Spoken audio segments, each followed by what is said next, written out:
Welcome to Cinderella Fairy Tale Stories. ایک دن Cinderella کو جادوئی باغ میں زمین پر چمکتا ہوا سنہری بال ملا۔ وہ حیران رہ گئی کیونکہ وہ بال جادو کی طرح روشنی پھیلا رہا تھا۔ پھر اسے قریب ہی دوسرا سنہری بال بھی ملا۔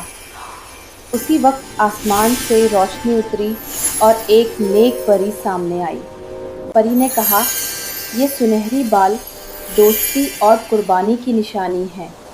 سنڈریلا نے ایک بیمار لڑکی کو ایک سنہری بال دیا اور وہ صحت مند ہو گئی۔ دوسرا بال ایک اداس عورت کو دیا اور اس کے چہرے پر خوشی لوٹ آئی۔